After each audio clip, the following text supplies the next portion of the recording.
senhor acha que a Bolívia, agora a situação da Bolívia do Evo Morales, qual que é a posição do senhor? Nesse momento, eu inclusive lhe agradeço a oportunidade de falar sobre isso. Eu acho que todas as pessoas de bem do mundo devemos nos preocupar e gritar em alto e bom som que nós exigimos providência da comunidade internacional que proteja a vida do presidente Evo Morales. Ele corre risco de vida no momento em que eu lhe falo. É calhorda o que as nações vizinhas, inclusive o Brasil, fizeram quando ele tentou ir para um asilo político, legaram o espaço aéreo. E ele, nesse momento, pelo que sei, está em Cochabamba, cercado por amigos, e a Bolívia está entrando num ambiente de absoluta anomia. Né? Com ele renunciaram o vice-presidente, o presidente do Senado, o presidente da Câmara Federal, e há uma evolução para a violência, né, fruto de um golpe de Estado ao modo dos anos 50, anos 60. Militares, traidores do juramento à Constituição, usando violência, constrangeram, casas estão sendo incendiadas, pessoas estão sendo agredidas, jornalistas estão sendo amarrados em postes, pelo mero fato de terem uma opinião distinta da oligarquia. E tudo isso ante a aprovação da América do Norte. É uma vergonha que em pleno século XXI os norte-americanos aceitem que o seu governo ainda patrocine uma imoralidade dessa estatura. Que eles lutem pelos seus interesses, ninguém é ingênuo de saber que não é assim que a vida é. Mas daí a não ter nenhum escrúpulo é muito vergonhoso, e eu sei que a elite americana não deve concordar com esse tipo de comportamento do senhor. Mesmo que fez, conte-me outra. Vamos pensar, companheiros.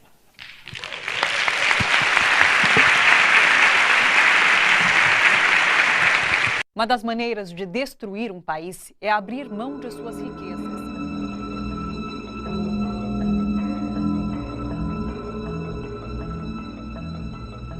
We economic hitmen really have been the ones responsible for creating this first truly global empire. And we work many different ways.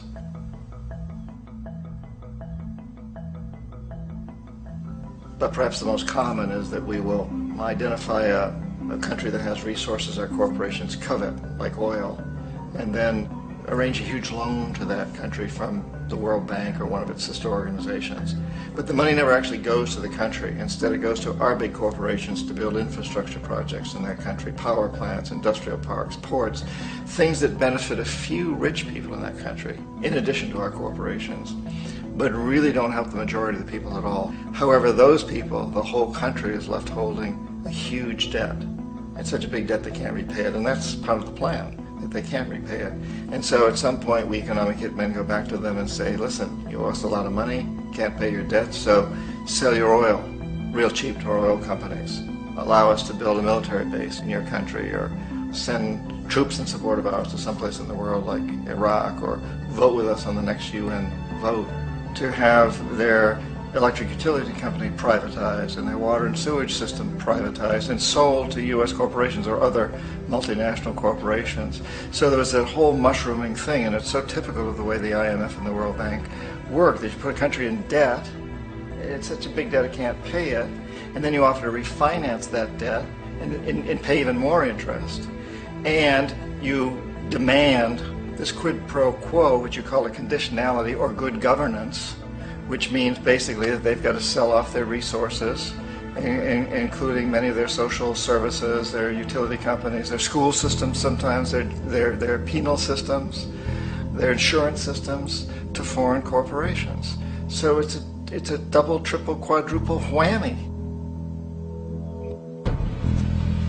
The precedent for economic hitmen really began back in the early 50s when democratically elected Mossadegh, who was elected in Iran, he was considered to be the hope for democracy in the Middle East and around the world. He was Time Magazine's Man of the Year. But one of the things that he'd run on and began to implement was the idea that foreign oil companies needed to pay the Iranian people a lot more for the oil that they were taking out of Iran. The Iranian people should benefit from their own oil. Strange policy. We didn't like that, of course. But we were afraid to do what we normally were doing, which was to send in the military.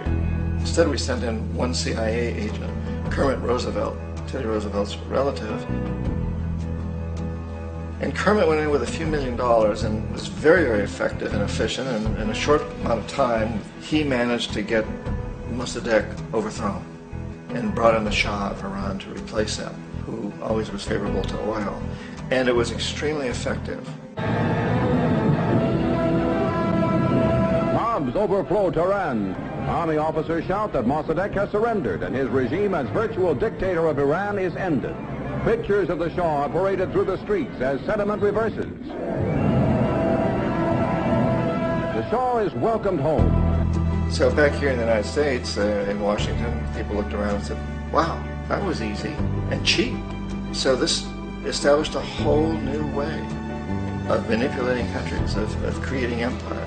The only problem with Roosevelt was that he was a card-carrying CIA agent, and had he been caught, the ramifications could have been pretty serious. So very quickly at that point, the decision was made to use private consultants to channel the money through the World Bank or the IMF or one of the other such agencies, to bring in people like me who worked for private companies, so that if we got caught, there would be no governmental ramifications.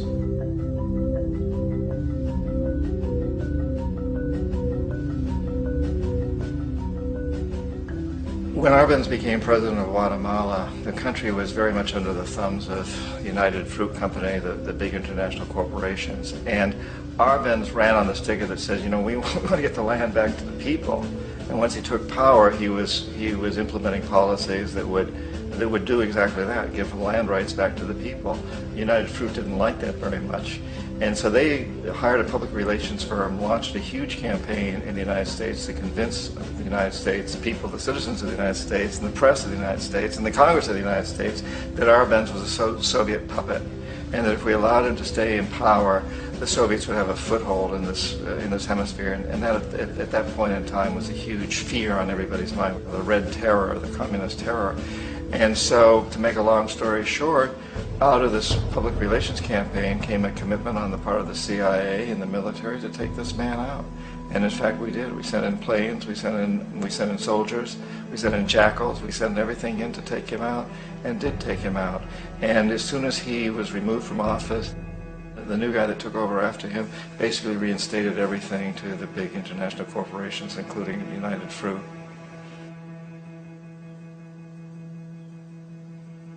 Ecuador for many, many years had been ruled by pro-US dictators, often relatively brutal.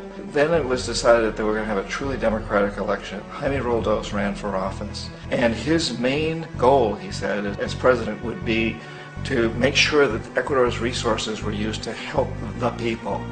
And he won, overwhelming, by more votes than anybody had ever won anything in Ecuador. And he began to implement these policies to make sure that the profits from oil went to help the people. Well, we didn't like that in the United States.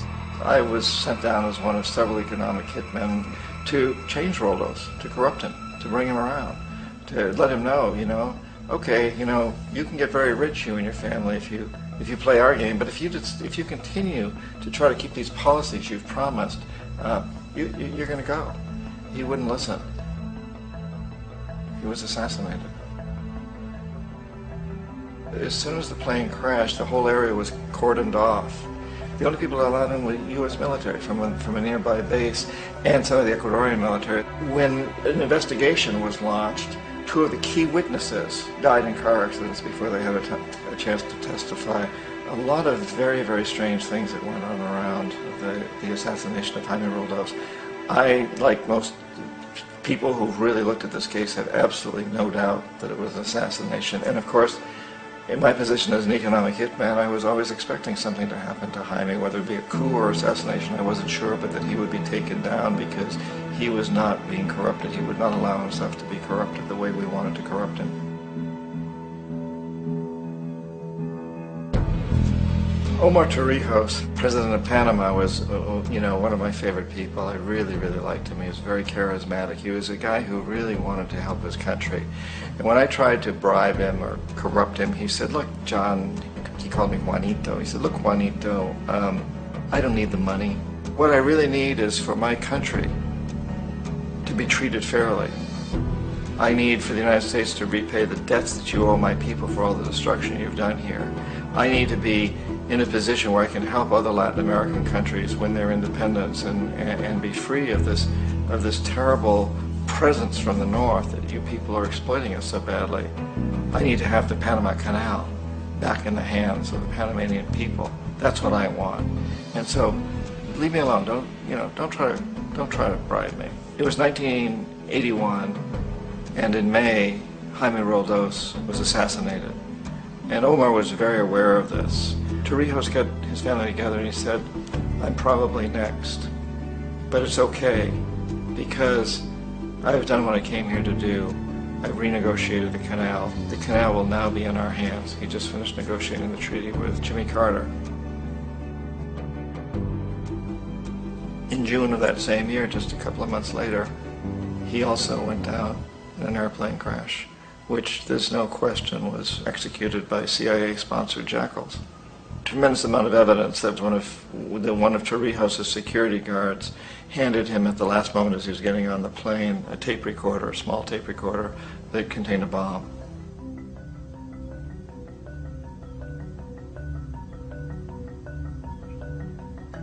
It is interesting to me how this system has continued pretty much the same way for years and years and years, except the economic hitmen have got better and better and better. Then we come up with, very recently, what happened in Venezuela. In 1998, Hugo Chavez gets elected president, following a long line of presidents who had been very corrupt and basically destroyed the economy of the country. And Chavez was elected amidst all that. Chavez stood up to the United States, and he's done it primarily demanding that Venezuelan oil be used to help the Venezuelan people. Well, we didn't like that in the United States. So in 2002, a coup was staged, which there's no question in my mind, and most other people's minds, that the CIA was behind that coup.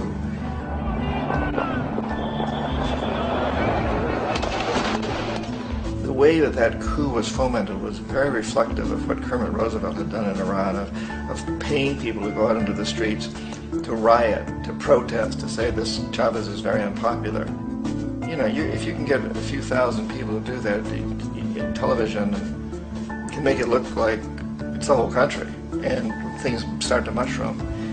Except in the case of Chavez, he was smart enough, and the people were so strongly behind him that they overcame it, which was a phenomenal moment in the history of Latin America.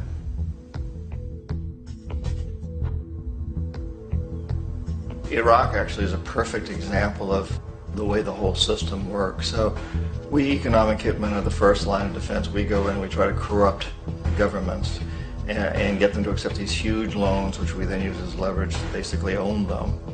If we fail, as I failed in Panama with Omar Torrijos and in Ecuador with Jaime Roldos, men who refuse to be corrupted, then the second line of defense is we send in the jackals. And the jackals either overthrow governments or they assassinate. And once that happens and a new government comes in, boy, it's going to toe the line, because the new president knows what will happen if he doesn't.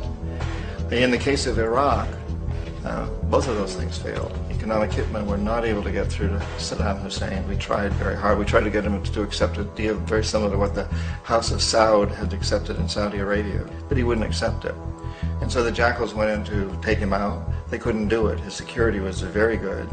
After all, he had one time worked for the CIA. He'd been hired to assassinate a former president of Iraq and failed, but he knew the system. So in '91 we send in the troops and we take out the Iraqi military. So we assume at that point that Saddam Hussein is going to come around.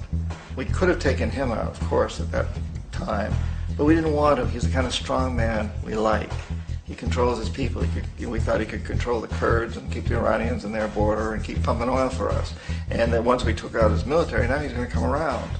So the economic hitmen go back in the 90s without success. If they'd had success, he'd still be running the country. We'd be selling him all the fighter jets he wants and everything else he wants. But they couldn't. They didn't have success. The jackals couldn't take him out again. So we sent the military in once again, and this time we did the complete job and took him out, and in the process created for ourselves some very, very lucrative construction deals. We had to reconstruct a country that we'd essentially destroyed, which is a pretty good deal if you own construction companies, big ones. So, you know, Iraq shows the three stages. The economic hitmen failed there, the jackals failed there, and as a final measure, the military goes in. And in that way, we've really created an empire, but we've done it very, very subtly.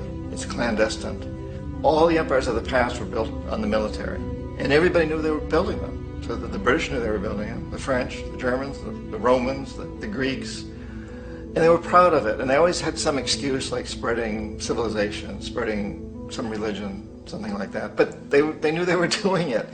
We don't. The majority of the people in the United States have no idea that we're living off the benefits of a clandestine empire, that today there's more slavery in the world than ever before. And then you have to ask yourself, well, if it's an empire, then who's the emperor? Obviously, our presidents of the United States are not emperors. An emperor is someone who's not elected, doesn't serve a limited term, and doesn't report to anyone, essentially. So you can't classify our presidents that way. But we do have what I consider to be the equivalent of the emperor, and it's what I call the corporatocracy. The corporatocracy is this group of individuals who run our biggest corporations, and they really act as the emperor of this empire. They control our media, either through direct ownership or advertising. They control most of our politicians because they finance their campaigns, either through their corporations or through personal contributions that come out of the corporations. They're not elected, they don't serve a limited term, they don't report to anybody. And at the very top of the corporatocracy, you really can't tell whether a person's working for a private corporation or the government because they're always moving back and forth. So, you know, you've got a guy who one moment is the president of a big construction company like Halliburton, and the next moment he's vice president of the United States, or the president who is in the oil business. And this is true whether you've got Democrats or Republicans in the office. You have to moving back and forth through the revolving door. And in a way, our government is invisible a lot of the time, and its policies are carried out by our corporations on one level or another.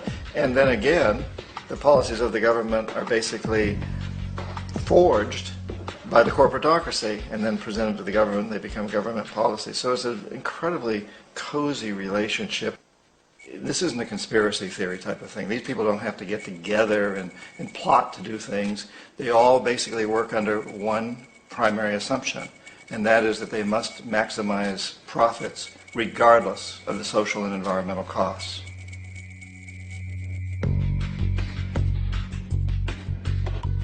This process of manipulation by the corporatocracy through the use of debt, bribery, and political overthrow is called globalization.